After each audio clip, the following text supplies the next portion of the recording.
These law enforcement officers, in the face of danger, responded swiftly, selflessly, and with great bravery. Bravery that they continue to demonstrate today as they search tirelessly for a person of interest in connection with last night's events. On behalf of all Maine people, I express my deep gratitude for your response and for your continued service.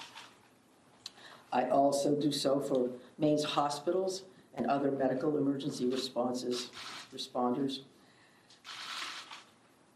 I'm profoundly saddened to stand before you today to report that 18 people lost their lives and 13 people injured in last night's attacks. In memory of those we lost and in honor of those who were injured, President Biden and I have ordered all U.S. flags and state of Maine flags to be lowered to half-staff immediately for the next 5 days. Maine State Police have issued a shelter-in-place order for Lewiston, Lisbon, and Bowdoin as the manhunt for that person of interest, Robert Card of Bowdoin, continues. I will let law enforcement speak to the ongoing manhunt and to their investigation, but Mr. Card is considered armed and dangerous, and police advise that Maine people should not approach him under any circumstances. I continue to strongly urge Maine people to follow the direction of state and local law enforcement amid this ever-changing situation.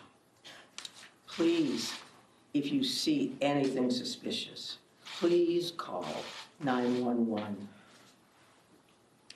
There are still many things we don't yet know about these attacks, but the full weight of my administration is behind law enforcement's efforts to capture the person of interest, Robert Card, to hold whoever is responsible for this atrocity accountable under the full force of state and federal law, and to seek full justice for the victims and their families. We cannot and we will not rest in this endeavor. My administration is coordinating closely with local, regional, and federal officials to respond to this shooting. I have spoken twice with President Biden. I've spoken with Vice President Harris, Secretary of Homeland Security Mayorkas, and Secretary of Health and Human Services Becerra, all of whom have called me last night to express the Biden administration's full and unwavering support and to offer any and all help that we, the people of Maine, might require. The governors of our neighboring New England states and of other states have contacted me to offer aid, and I am sincerely grateful for their friendship and support. We've been in touch with every member of the Maine congressional delegation, all of whom have offered their full support, for which I am also grateful.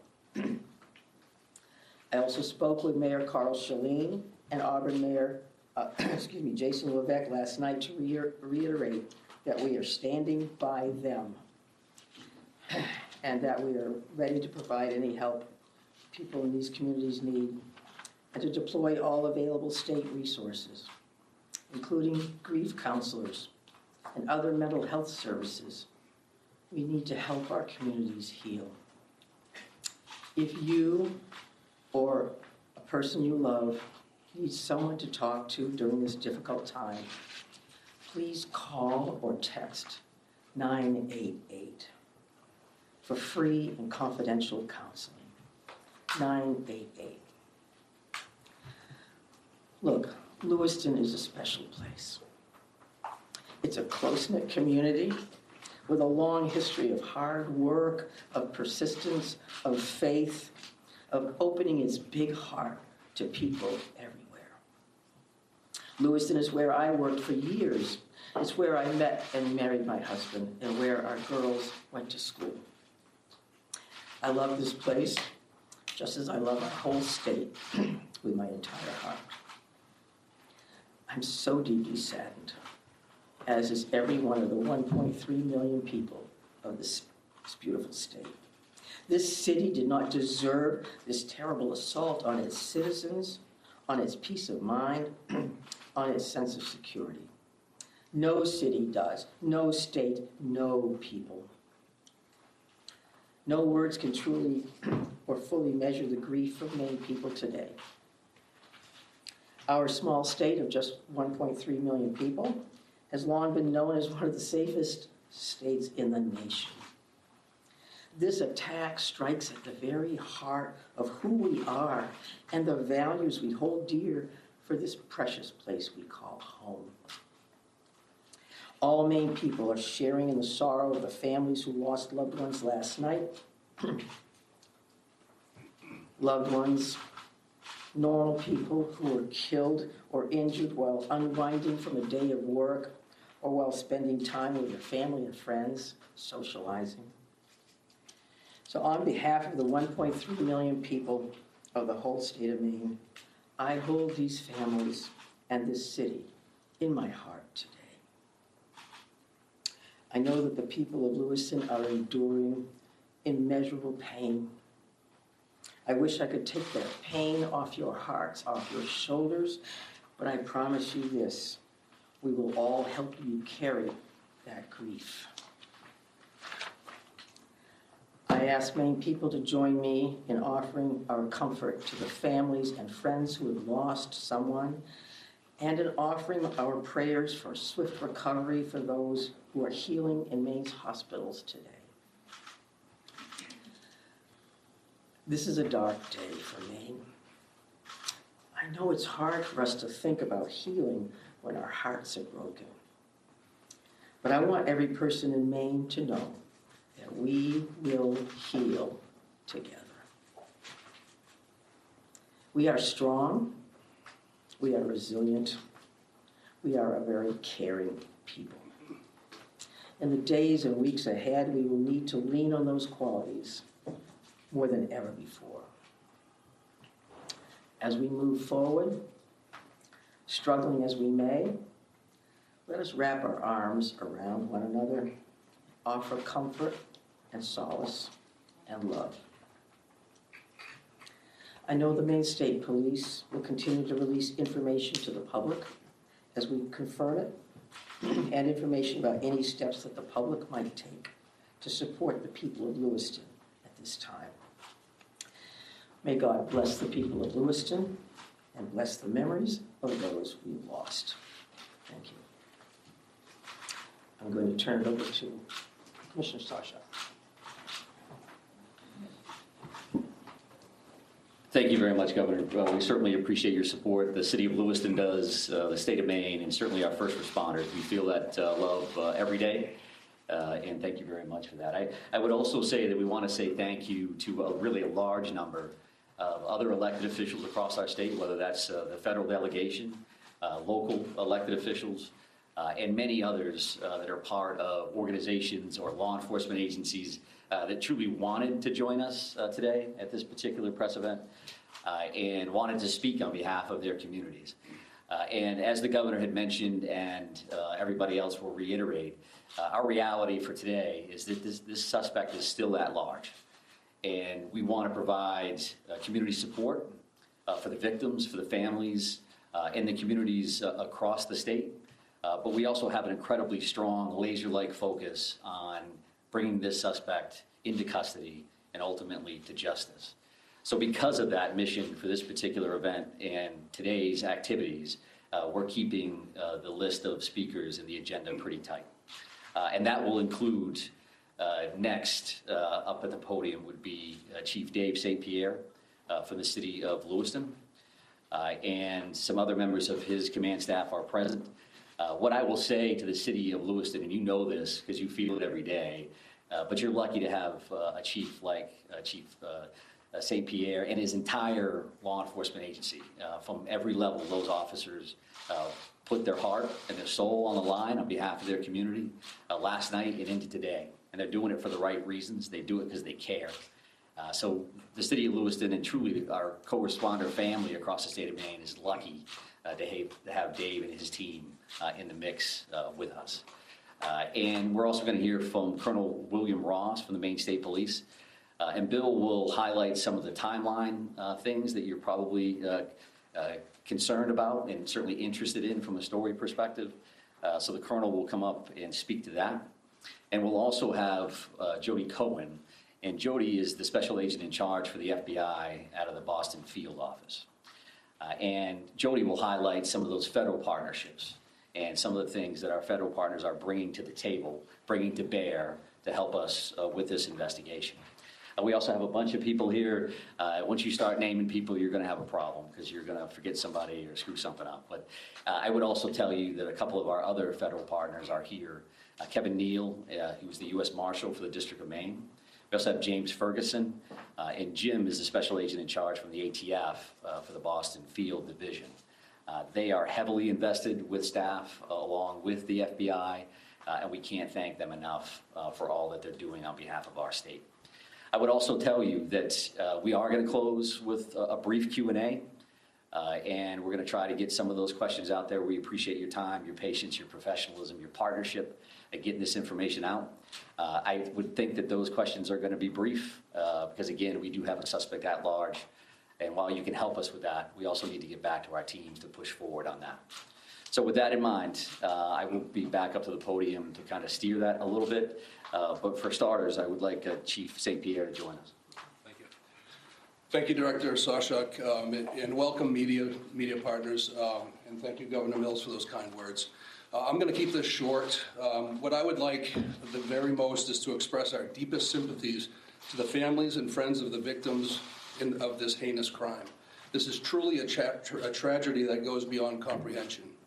I'm confident in our community, that our community has and will continue to come together throughout this endeavor to bring this to a successful conclusion. Although difficult, I do ask the public to continue to be mindful of their own personal safety and also that they be patient with the process as much as possible. There is extensive work and attention to detail that goes into such a large-scale investigation. I'm confident in the expertise and professionalism of our investigators and all law enforcement officials that are currently involved. This is an all-hands-on-deck approach. We have a great deal of collaboration and resources that have been made available to us. There are far too many to name individually, but I think Director Sawchuk named quite a few appropriately. There are far too many, as I've stated, but they are all appreciated more than you know. I want to thank all of our brave men and women of the Lewiston Police Department, Fire Department staff, medical personnel, first responders of any kind that came from far and wide and have come together and continue to work tirelessly in bringing the situation to an end. We hope to locate and hold the person accountable. I think you'll hear next from the state police, who is taking the lead in this investigation. Although that we are working hand in hand with them, I think Colonel Ross will be able to fill you in on a little bit more.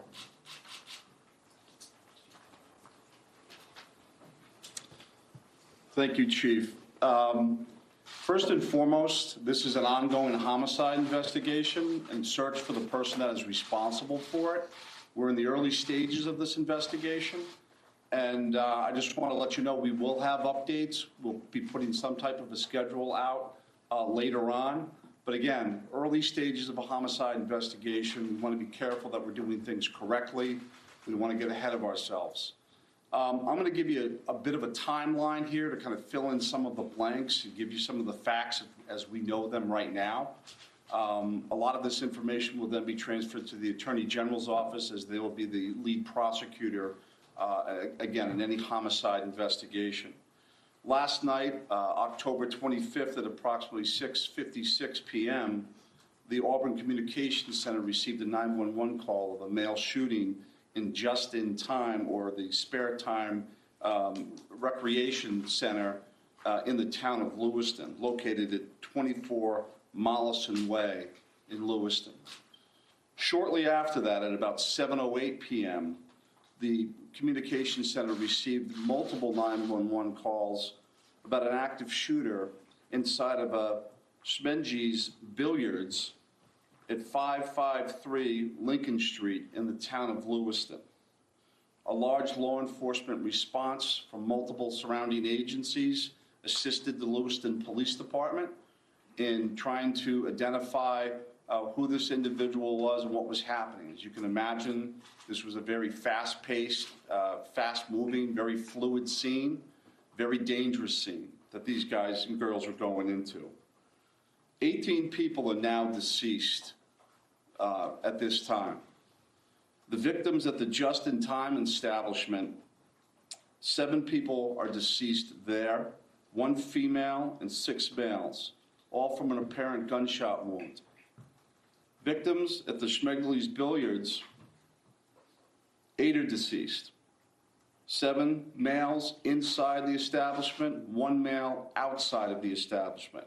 Again, also apparent gunshot wounds. Multiple people were transferred to area hospitals, Central Maine Medical Center, St. Mary's, and Maine Medical Center.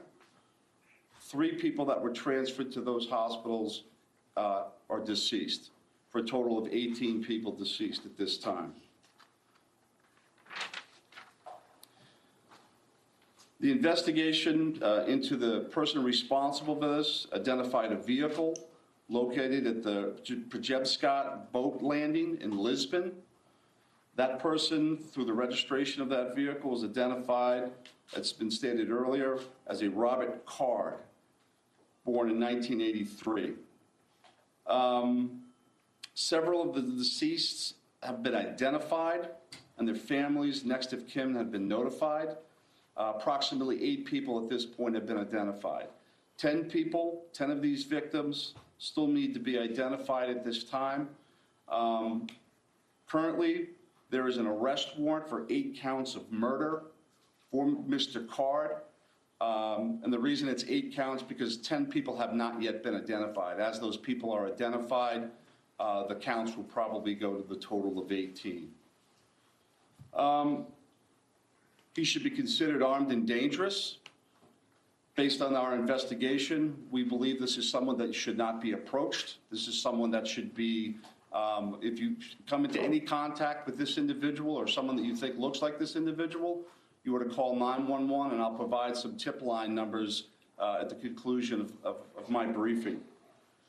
Lewiston Police Department, federal, state, county, and other local municipalities are involved in a coordinated search at this moment for this individual.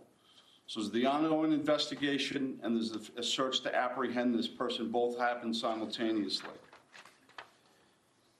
I can't stress this enough. This is an ongoing investigation in the early stages. More information will come out in conjunction with the Attorney General's office as the lead prosecutor. We can't share all of our information right now, and I'm sure you understand that. I'm going to give out 2 numbers that go to a tip line. 911 is also appropriate for this, but if anyone can call these 2 numbers, this would go to the state police tip line. Area code 207-213-9526, 207-509-9002. And we'll be sending something out later that has that information in it if you weren't able to grab that now. Again, this is a very fluid situation. We have a lot of resources, as Chief St. Pierre had mentioned earlier, that are on the ground in a coordinated effort to apprehend this individual. We've notified the Department of Education, and they have determined what they're going to do with the schools. A lot of schools, area schools, were shut down today based on our conversation with them. Again, as more information comes in, we'll be providing it to you.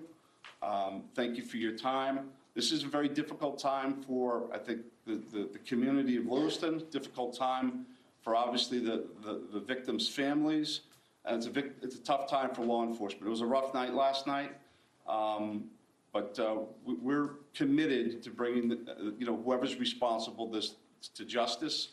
And again, we are currently looking for Mr. Card right now, someone that we'd like to apprehend. Thank you. Thank you, Colonel. And FBI Special Agent in Charge, Cohen, if you could join me, please.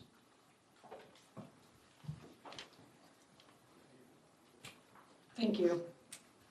My name is Jody Cohen. I'm the Special Agent in charge of FBI Boston Division, which covers the state of Maine. Our hearts go out to everyone who is impacted as a result of this senseless violence. The FBI is working hand in hand with our law enforcement partners. Our evidence response team is here processing these very extensive scenes. We are providing investigative and tactical support, as well as our victim specialists are working with those affected by this tragedy. As this very active investigations continues to unfold, we're asking the public to stay vigilant and come forward with any information that you might have that you feel is helpful to our investigators. My pledge is that the FBI will carry out this investigative case with rigor. We will work day and night alongside our law enforcement partners to get the answers to the questions this community deserves. We thank the public for your continued cooperation and patience as we continue to work this very active investigation. Thank you.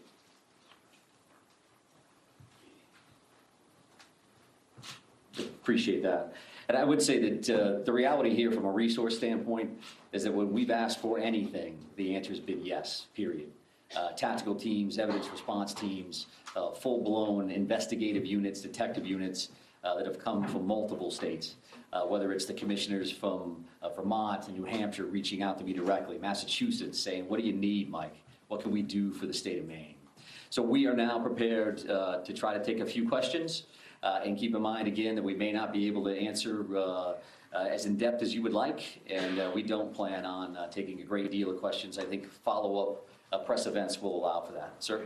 So no one has really talked about the weapon that was used here, the AR style, so hope someone can talk about that. But the other thing here is there are reports that this individual had mental health issues, that he made threats to shoot up the National Guard. So clearly there were some signs here that he was on someone's radar.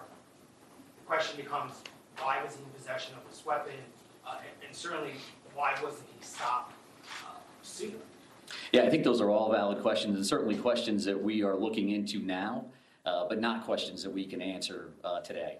Considering that this occurred last night, there's still an active search for the suspect in question, so I can appreciate those questions, but not something we're going to be able to answer right now. Is it something that you're investigating and looking? It is certainly one of those things that we want to follow up on, all aspects of that. Why does the Go ahead, right here.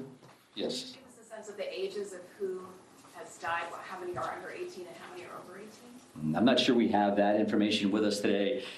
We wanted to break it down by gender because that's something we had readily available. We did not break this down into age ranges at all. So what can you tell us, what can you tell us about the background of the suspect in this case, or I should say the person of interest, because I noticed the language is very clear. We're saying person of interest, not suspect. So why use that terminology, and what can you tell us about his background? Yeah, I think we used person of interest last night for half of the room that was here for that press event. As the Colonel had mentioned, there is now arrest warrants for murder for this particular individual, Mr. Card. So he is viewed as a suspect, and there's a full court press by all of our partners to bring him into custody. What was the second piece of that question? What can you tell us about his background? Someone had asked a second ago about the idea that he had voiced concerns about his own mental health, right? Had been committed, according to language in a police bulletin, to a mental health facility for weeks. How could someone that fits that profile still be in possession of semi-automatic weapons? Well, I do think that the statutes around firearms and the possession of those are pretty complex. I know that we will be reviewing that information as we move forward, but that's not an answer that we're prepared to give today, because that leads to motive. You're talking about behavioral health issues and how that impacts this situation. I would expect you'll hear back from us on that in the future. Right here, sir. Yeah, I've got a question about, we've seen helicopters as far north as Monmouth. Can you tell us anything about what's leading you, that far north of the scene where you found the car? Yeah, sure. So we have law enforcement assets that are deployed over a number of communities doing follow-ups on a number of different things. So as you can imagine, there's a great deal of search warrants that we're following up on. We do have partners, that helicopters from the New Hampshire State Police. That copter was here last night to assist us as well. So whether we have tactical elements out or we're searching an area, some of those air assets would be very, very valuable for us. So that's what they're doing. That's leading you there? We're not going to speak to what brings us to a specific community one way or the other. Yes, ma'am.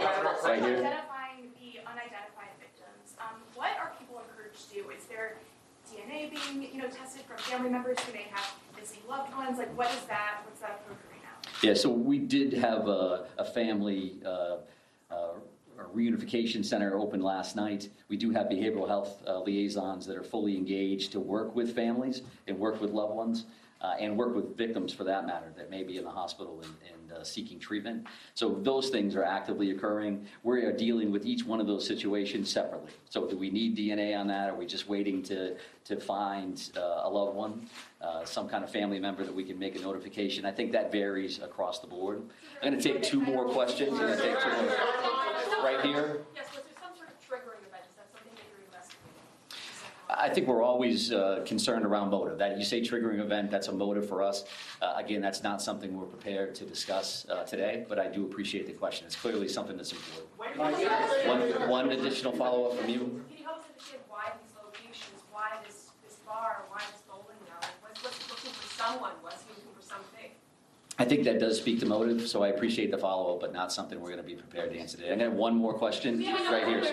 Right here. Can you say, is Card, first off, to clarify, with the arrest warrants issued today, and can you say if Card is still in the state or even still alive? Well, we're actively searching for him. If I knew the answers to those questions, and this would be a different press conference, I would assume. So we don't know his location, and I'll leave it at that. And we are working with the Attorney General's office reference to those warrants. So with that in mind, we're done taking questions for now. So we are going to actually take off at this point. Thank you very much for being here. I appreciate that. Have there been any credible sightings? We've not really gotten many answers. All right, you've been listening to officials here in Lewiston, Maine, talking about this deadly mass shooting here. The death toll, sadly, increasing to 18 now, 13 people injured. We're getting a little bit more information about the victims, more information about the timeline, but the key thing that they're highlighting here is that this is very much an active manhunt. Multiple agencies still on the ground looking for 40-year-old Robert Card. He is considered armed and dangerous. Last night, just a person of interest. Today, they are calling him a suspect, and in fact, they have already charged him with 8 counts of murder. Now, remember, the death toll is 18, but what they're saying is they're going to charge him now with 8 people who've already been identified. 10 other victims, sadly, have not been identified. Let's bring in some of our correspondents who are following this story as well. Our senior investigative reporter, Aaron Katursky, has been digging into the suspect here, Aaron, and we did get a little bit more information today.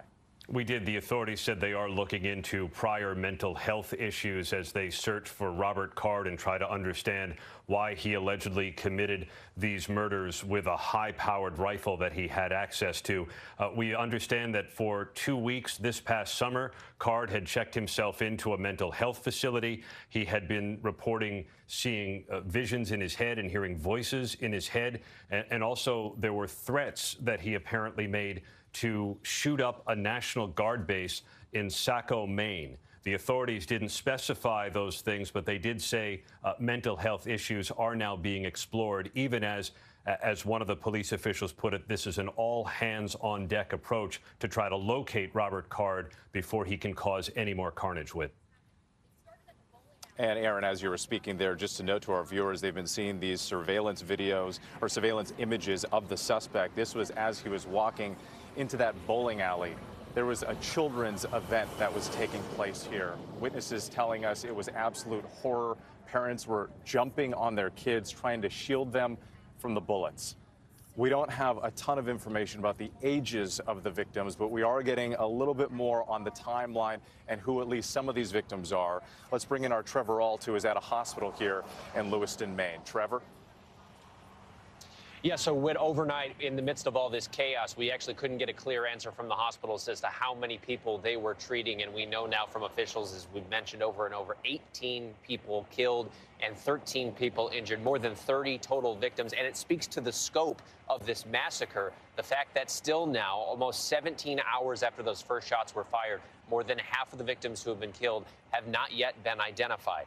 Now, those 13 people who have been injured, that we are still waiting to gather some information on their conditions, we can glean a little bit from that information. It was feared that there were dozens of people who were wounded. 13 is fewer than that. It is still horrifying. It should hopefully lighten the strain a little bit for these medical teams that are working to save their lives. But still, in an area of this population, 13 simultaneous gunshot victims is going to cause a ton of strain. And we know that a number of hospitals in the area have been activating all available personnel, calling them all in. We've been watching through the morning as many doctors and nurses have been showing up here, coming in ready to work, and they're doing so with walking into work past officers who are armed with long guns, because this is happening as the community here is still on lockdown. Of course, the medical staff has to do their job. They're certainly more than capable and trained in treating gunshot victims. But the fact that this community now, after this awful tragedy, is largely forced to stay home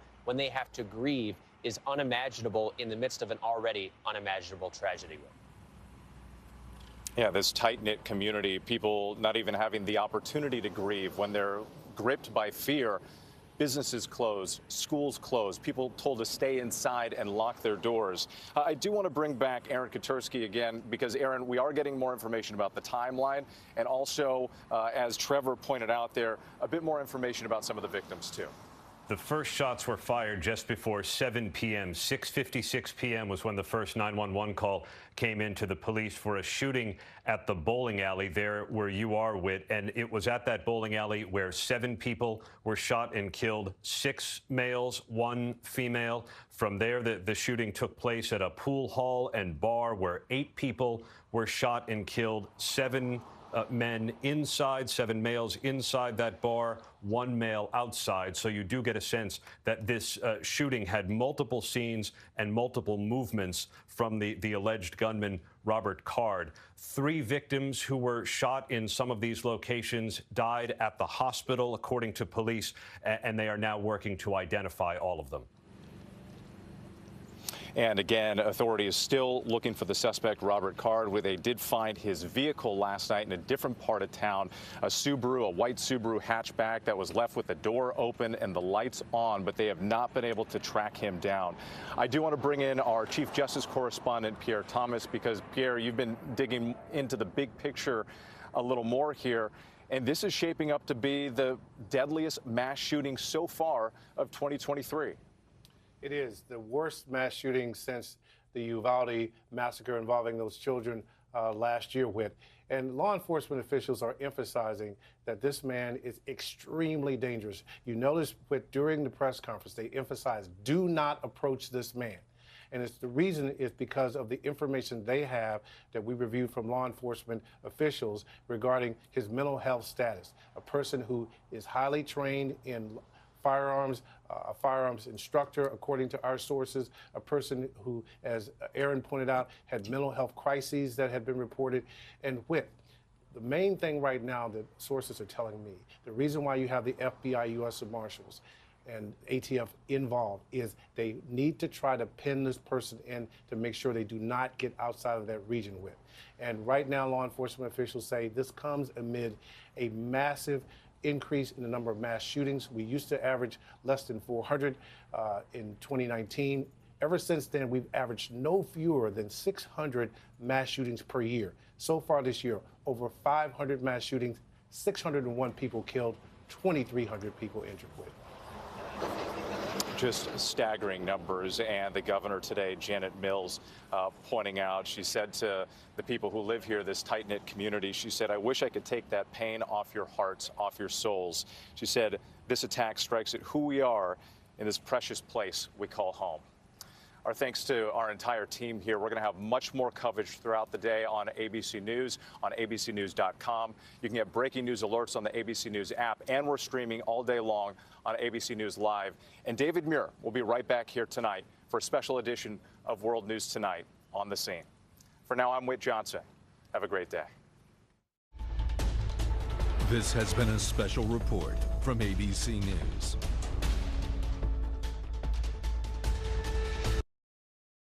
We now join our